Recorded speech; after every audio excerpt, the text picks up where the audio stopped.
Alright, here's a bunch of your favorite dead characters. Let me know if you would revive them. No, I'm not reviving Jiraiya, bro. Like, his death is low-key the reason Naruto ended up becoming a badass for real, for real. I know y'all gonna hate me, but yes, I would revive Tony Stark, bro. I read Marvel comics. They revive characters all the time. This wouldn't be any different. Rengoku's a hard maybe because of the fact that, like, that one arc was really good, but his death was also very dumb, man. Like, he deserved more than just one season. No, I'm not reviving Mufasa. His death was kind of funny. If you don't give L from Death Note one more chance, like Light didn't hold him in his death, like, I feel like that was the ultimate cheat, bro. He didn't deserve that. Killing Wally West at the end of Young Justice was complete evil, bro. Y'all deserve less for doing that, so yes, I'd revive him. Yes, I'd revive Neji, bro. He literally died so Naruto could get some cheeks. Hell yes, I'm reviving Pops from Regular Show. Out of anybody, I could have not expected him to die, bro. He was like our big homie. No, everybody better leave Ace dead, bro. He's a donut hole for a reason. He is literally the poster child for anime deaths. Sub if you would revive some of these characters. Would you let your kid watch any of these anime? Yes, I would let my kid watch Naruto, but I might be worried that they would end up trying to Itachi my whole family. No, I know y'all gonna hate me for this, but I gotta deny my kid Death Note until they're old enough to understand it. Yeah, I'm gonna make them start Attack on Titan, but I'm only gonna let them watch the first season and then they're gonna have to wait a few years just like I had to. My kid is gonna come out the womb knowing who Goku and the gang is, bro. Like, that's not even a question. Nah, I gotta deny them Hunter x Hunter, because personally, from my perspective, Hunter x Hunter wasn't good until I watched it when I was older. And it's hella graphic. I definitely start my kids differently with One Piece because I didn't get to start it until I was older, so I'm still playing catch up even now, so they'd be watching that straight out the womb. Definitely giving my kids One Punch Man because I feel like it'd make them want to work out. It made me want to. If you let your kid watch Berserk, you're basically begging for a psychopath in your family. And JoJo's is definitely a hard maybe. Maybe only like parts 1 through 3. Let me know which anime your kid would watch in the comments below. Alright, which of these fictional characters would you go on a date with? No, I would never date this version of Velma. She is one of the worst characters possible. Like, the way that she treats Shaggy in this show and everybody else, she's just a terrible person overall. Yes, I would date Makima. Sometimes toxic women are kinda hot. No, I wouldn't date Sandy, bro. If I do, that low-key means I'm a furry. Mrs. Incredible is a 100% yes, like, no questions asked, bro. Like, the elastic and I don't even want to imagine, bro. I couldn't handle it. Okay, I don't care what anybody else says, bro. I would not date Korra. Like, she was just an annoying character overall. Old Lady Toph though, I'm running through like every single time. Y'all don't see the vision, but I do. Okay, I know I said earlier that I wasn't a furry, but Mrs. Watterson is the only one that I would fold for, bro. Like, if you've seen Gumball, if you know, you know. Subscribe if you would date any of these waifus though. Alright, these are some of the most requested battles in fiction, so who wins each one? Alright, Goku versus Superman. That's one that, like, a lot of people talk about. Okay, I'm not gonna lie, I gotta give it to Superman purely because, like, in the comics, he's damn near omniversal, bro. And, like, it's one of them things where the comics has so much history that, like, Dragon Ball can hope to catch up right now. Deku versus Homelander. People gonna hate this, but Deku is cooking Homelander, bro. Like, the amount of powers Deku has, the overdrive, the black whip, the amount of destruction and output that Deku puts out constantly. It's like the boys got good superheroes, but they're not beating Deku. Tai Lung versus Death. Okay, Tai Lung is strong as hell, but Death is washing his ass, bro. Like, he truly is Death, straight up. Like, the actual spirit and all of that, and bro can teleport. Bro doesn't really get caught lacking like that. I think he's taking him like that, and Tai Lung got caught lacking by a panda that was like just goofing around and hit him with a skadoosh. Okay, so out of all of these idiots in cartoons, who fails their test the worst if they took one? Listen, every single character on this list at least begins the test. Except Billy and Ed. Comes to being a dumbass, nobody has those two beat on this list, man, I'm gonna be honest. Billy is such a big idiot that one time he opened a whole window just to jump through the glass anyways. Like, what the hell? I feel like I don't even need to show you how big of an idiot Ed is, bro. You just need to look at this image of him on the screen eating a whole bed. How the hell do you— Listen, that doesn't even matter. Just know that these two idiots are the ones that are ruining and possibly not even gonna end up in the classroom by the time the test is handed out, bro. These two fail the worst. Alright, these are some of the best teams in fiction. Let me know if you would join them. Toon Squad? Hell yes. Like, I get to meet Michael Jordan and Bugs Bunny on the same day. See, my only thing about the Ninja Turtles is that I really like those guys, but since I'm a slice of pizza and they eat that a lot, I don't think we would just, like, be cool in the same room together. The Teen Titans is low-key a pretty good group to join, bro. As long as you don't betray them like the last person that was in their group, I'm pretty sure y'all are gonna be good. Hell nah, I'm not joining no Team 7, bro. Like, Naruto is a annoying as hell. Same with Sakura, and Sasuke's just gonna spend the whole time being an edgelord. Listen, I would probably trade in my current life right now to be an elemental master in Ninjago, so hell yes. Or not be a Z fighter, because if you're not Goku or Vegeta, you gotta go. I wouldn't join the Furious 5, I'm not gonna lie to you, because when Poe first joined the team, they treated him pretty terrible. I would love to go back to being 7 years old to join the codename Kids Next Door. They were raw as hell. Sub if you would join any of these teams in fiction. Alright, out of all of the tailed beasts in Naruto, which one would you have? Make sure you sub for your favorite Naruto tailed beast though. Not going with the slug because I don't think I would want a slime as my final form, I'm sorry. Not going with the sea monster because he was involved with the death of Rin and I don't want no dealings with that. Me personally, I'm popping out with the two-tails Matabi. First of all, the design is one of the rawest things about the two-tailed beast. It is literally a blue and black flaming cat with odd colored eyes. Like, if you can't name anything more unique looking, I don't know what is. Aside from the nine tails chakra form that Naruto decides to pull out, this is the only other form of tailed beast that looks as raw as this. I can't choose Naruto and Killer Bee because of the fact that their relationships with their tailed beast are too close and I would feel bad about taking that away. Second choice would definitely be the Four Tails because having a lava monkey that breathes green fire is raw as hell, I can't lie. Okay, so out of all of the masters slash senseis in Naruto, which one are you choosing to train you? I'm going with my guy, I don't care what y'all say, because if you choose him, he's gonna make sure you come out mentally and physically more okay than you started. If you look at who he was given, aside from Neji, he was given possibly the two worst batch of genin in order to train. One had no chakra and one is Tine. Rock Lee ended up having the very best fight at the Chunin exams and he probably would have beat everybody else if he wasn't fighting Gaara. And Tine somehow ended up wielding the same legendary ninja tools used by the sage of the sixth path himself. That's not a result of my guy encouragement, then I don't know what is. Never gave up on those kids. The only other choice with some hope of actually getting stronger is Kakashi, but we saw in the fillers that he doesn't even like taking on students like that. Unless you got main character status. I'm sorry, but I'm going with my guy all day if I really want to come up for real in the ninja world.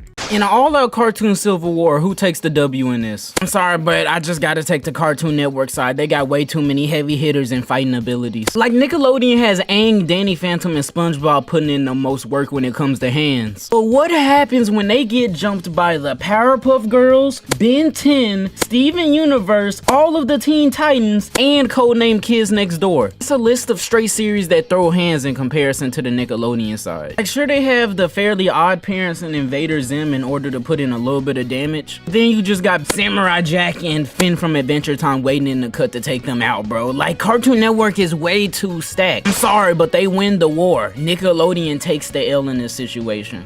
Alright, round two, which avatar element would you pick? Alright, if I couldn't choose airbenders, earthbenders are definitely the way to go. One thing about earthbending, right, is that it goes so much deeper than just earthbending, and that's already a lot by itself. Top of controlling the very ground that we walk on, you have the possibility to learn two deeper levels to your element. One is lava bending, which allows you to incorporate some elements of fire bending into your already overpowered earth fighting style. And if you have the knack for it, you could pull out some metal bending on top of all of that, which is way harder than earth. So you just basically have possibly one of the rawest arsenals if you completely master earthbending in all sides of it. I don't even want to imagine what our earth avatar is going to be doing. Okay, so out of all of these, which anime universe would you not live in? Alright, I know I'm gonna sound lazy, but I gotta say Hunter x Hunter. It's the hardest one to glow up and become raw as hell in. Okay, first of all, the Hunter entrance exams are one of the hardest exams in all of anime, bro. There's so many steps and so many layers and so many challenges you gotta go through that you might as well be dead by the end of it, because are you even gonna want to become a hunter after doing all you gotta do to get there? We're shown explicitly that there are a lot of people that have been trying to get through this exam since they were pretty young. Then as you become a hunter, you gotta learn all of the complexities of nin that take many years to master, by the way. When you learn your nin, you better be pretty good at it too, because if not, just look at the Chimera Ant arc, bro. Good hunters, bad hunters, all of them were getting smoked left and right, bro. You have to be raw as hell in this universe. It's not like Naruto where if you stay far enough in the back during the Shinobi War, you might have a chance of staying alive to the very end. Let's be for real. Not all of them were brave enough to run up and throw hands with Madara. Alright, out of all of these, which anime rivalry is the best? Can't choose Deku and Bakugo, because let's be honest, it was really just bullying at first. Naruto and Sasuke have a good rivalry, but it really just gets way too emotional. So the ones that take it from me is Ginka and Kyoyo. I would much rather have a rivalry like that. Like, yeah, while there were some obvious points where Ginka was the stronger of the two, every time Ginka was like getting stronger, Kyoyo made sure that he was right there behind him so Ginka couldn't slack for even 1 second. I didn't think grinding as a Beyblader was this serious until I saw these these two. Kyoyo was making sure that he was letting Ginka know that he'll catch everybody that he does, but he'll do it in a raw way. Like, yeah, Ryuga was there, but Kyoyo made sure that his name stayed in the running regardless. I love this rivalry. Okay, so out of all of these, which anime power system? I'm going with Quirks because it's too much of a lottery pick. If you go with Ki, unless you're a Saiyan, you're gonna be working a regular day job just like Krillin. If you're a Stan user, who's to say that you won't get pulled up on by another Stan user who has a random ass ability? Common denominator, I'm gonna end up being a ninja from Naruto for real, for real. One thing I'll just say, even though it's pretty much a toxic system, the fact that you get born to be trained to use your chakra and you have to go to school in order to do so is giving you the manual right there to grow up and be raw. Who's to say after leaving the ninja academy I can't go rogue or I can't figure out some random forbidden jutsu? Like, I could definitely become a raw ass ninja in that world if I really wanted to. Whether you're good or bad, talented or untalented, you're gonna come up. Just look at someone like Rock Lee, Orochimaru, Obito, Naruto, Sasuke. Like, they just all came up in some way, bro. I'm gonna be a Naruto ninja. Alright, here's every type of anime fan, so which one are you? Alright, you got the true otaku slash weeaboo. This is someone who loves Japan and anime so much that they would probably slander their own country just to prove a point on why anime in Japan is awesome. Next, you got the dubbers slash subbers. These are people that genuinely care about what language you decide to watch your show at your own personal house in. Honestly, it doesn't matter either way as long as the plot is still good and the show makes sense. And you got seasonal watchers slash stat patters. These are people that watch every single anime that comes out every single season just so they can prove to you that they watch way more anime than you can and they can name something that is completely irrelevant. Doesn't even have to be good as long as it was in the anime season they were watching. Then you got cosplayers. This one is pretty self-explanatory. They're pretty cool anime fans overall. Then you got the elitists who, if you haven't seen this insert big anime here, then you're not a quote-unquote real anime fan. They're pretty annoying. Then you got the casual watcher who just watches anime at their own leisure without bothering anybody. Which anime fan are you? Comment below and sub. Okay, we don't talk about this enough. The Meisters and weapons from Soul Eaters are chef's kiss once it comes to anime power system. And if you ask me, it's pretty slept on for how balanced it keeps everybody across the board. The way it works in this universe is for every Meister there's a weapon, and a weapon is somebody that can transform into an object that the Meister is able to use to a very good level. But in order for this to work, the Meister and weapon have to form a bond because each weapon is very specific to each and every relationship. If the kid has the guns with the girls, my personal favorite, Black Star has Tsubaki and she can transform in all types of ninja stuff. And of course Maka has Soul as a scythe. And not just any Meister can pick up any weapon because your relationship has to be that in tune with each other in order for this whole thing to work. We saw that each sort of weapon kind of came with different powers, whether it be the gauntlets that Killik Rung had that had lightning and fire, or even one of the one-shot moves that Maka was trying to bust out, the Witch Hunter or whatever. The amount of power is how good your relationship is. That's really raw as hell.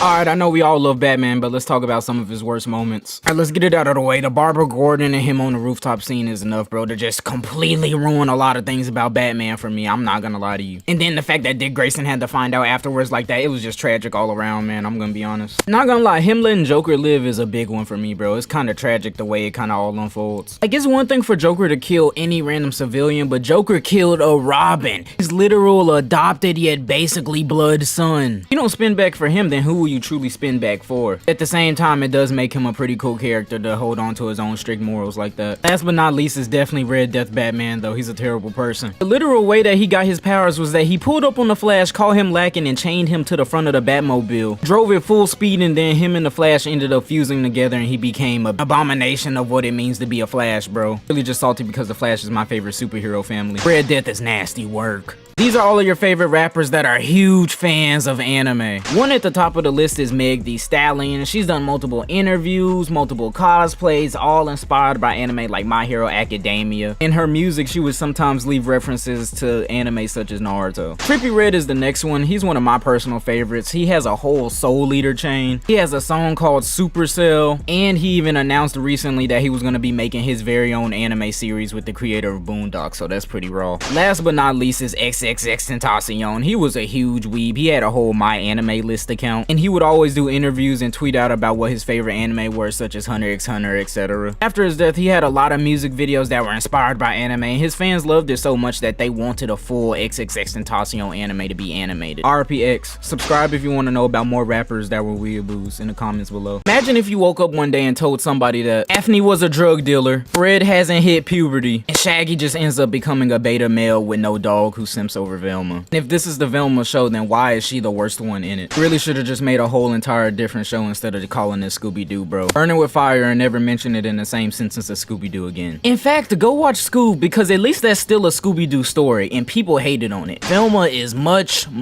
worse. Alright, I don't know if y'all have seen the news lately, but we are definitely getting an Earth Avatar after Korra. It just got announced like the last couple of days. They're going into it, this Earth Avatar already has to be raw, bro. I'm gonna tell y'all that right now. Put this out there, this isn't a Korra hate video, but personally, I just feel like if you're the Avatar, you shouldn't be getting your ones ran the whole entire series. Like, I get it, stuff happens, but come on, Korra, you were getting your ass beat a lot. This next Avatar has a lot that he has to kind of clutch up for too. I know the last Avatar fixes like what the last Avatar couldn't do and so on and so on. Next Avatar is gonna have to figure out what to do about the spirit world being crossed over, because even though it is something that Korra did, doesn't mean that it was the right thing to do. To be honest, overall, I'm just excited that it is an Earthbender. We did get Kyoshi and Toph. I just do kind of wish we got more action of Earthbenders being the most OP unstoppable thing on the field, and I don't think we're gonna get that again unless it's through an Avatar. Bolin was cool, but he wasn't the most unstoppable. Earthbender Avatar for the win. Okay, so out of all of the 4 main Ninja Turtles, which one's weapons are you taking? You're genuinely lying to me if you don't go with Michelangelo's nunchucks. It's the rawest and has the most diversity out of everyone's. Like, Leonardo's are cool, but they're really just 2 swords, man. Like, we've seen swords all our lives. Anybody that tries to tell me that Donatello's stick is a cool weapon needs to just not even try to comment. Raphael's is the only other weapon I would probably use. But when you pop out with some nunchucks, people know that you're about to get active. Plus, it's the hardest one to master, by the way. Plus, in one carnation, they even modded out his nunchucks to have a blade on the end, and even in Rise. Gave him a new weapon called a Kusari Fundo, which is kind of similar to the nunchucks, but he swings it around and hits people. Either way, his weapons are the rawest one out of all of his brothers. I'm not gonna lie to you. Obviously, Kung Fu Panda went 3 out of 3 with the villains, but if you had to rank them worst to best, which one are you choosing? Subscribe for your favorite Kung Fu Panda villain. Alright, unfortunately, that 3rd spot, Kata Collector, is gonna have to hold it. Don't get me wrong, Kata Collector was raw as hell. He was putting up packs of some of the rawest people in the Kung Fu Panda universe, and he's forced Poe to be the strongest he's ever been, but he's just not like the other 2. Alright, Tai Lung is the next one, right? Because obviously he's the reason Poe is here in the first place, but say through watching Kung Fu Panda, I never actually hated Tai Lung. Like, I never had a genuine feeling of like, yo, he needs to get packed up. And if anything, he just wanted a good fight with the Dragon Warrior and to prove himself, which unfortunately he was not able to do. Still goated regardless. I wish we got to see more of him, to be honest. Lord Shin is the worst one because he genuinely packed up Poe's mom. Like, out of all of the villains, even more than Kai taking the panda's chi and all of that and trying to abuse it, Shin genuinely shifted the entire direction of Poe's life and then clowned him for it afterwards. Like, that's just insane. Regular show is the only place where arm wrestling leads to death, baby ducks lead to mech battles, and a blue jay and raccoon have relationship issues, and it's still a regular day at the park. Puss in Boots is on his last life and he has to make the biggest clutch, all while having one of the rawest villains in cartoon history trying to kill him, and he revitalizes the entire Shrek franchise in the process. Naruto at its very core is a story about ninjas, but not really, because they have superpowers and they do everything but ninja stuff. And we follow a prophecy child with a demon fox inside of him who really just wants to be a Hokage, but instead everybody hates on him and he's just trying to get his best friend back. It's about rivalries, generational trauma, conflicting ideologies, and basically overcoming any amount of hate, pain, and sorrow that will stop you from achieving your goals and doing it no matter what. Okay, erase all Dragon Ball media or all Pokemon media forever. Go. This one's not light work for me, bro, but I gotta go with Dragon Ball. Now, I love Dragon Ball. It is an eternal pillar of forever memorialized anime that is possibly one of the, no, it is in the top 10 greatest fictions of all time. Then that top 10 Pokemon just ranks a little bit slightly higher, bro. I'm sorry. Pokemon is the one piece of true media that can capture the hearts, minds, and attention of the people at any time it truly wants to. When Pokemon Go dropped, the streets were so hot that you had people that didn't even care about Pokemon anymore return into the game in order to become the Pokemon master again, like they had their childhood dreams set upon. Like, Dragon Ball does get people hyped, especially when the movies drop and all of that. The impact and level that Pokemon has been able to affect the world, Pikachu is on top forever. Alright, how long would you survive these different anime worlds? Alright, if you were thrown into Attack on Titan today, you would probably only survive at most a week and at least a day. Like, those Titan attacks be coming out of nowhere. Honestly, in Naruto, you're probably surviving for the rest of your life. Like, ever since Naruto became Hokage, the whole ninja world has been kind of soft as hell, I can't lie. Honestly, Bleach is not a bad world to get spawned in. Like, if you were a Soul Reaper, you get a good 1,000 to 10,000 years to live out your life. And if I'm in the right squads at the right time, Ichigo's gonna clutch up before I get killed, so so I'm going with that. In Demon Slayer, my max life expectancy is actually 21 years old, and that's kind of crazy. If you look at all the Hashira, none of them are past 23 years old, and that's insane. Rengoku died at 20. I'm probably gonna die in this universe. Subscribe if you think you can survive longer than me.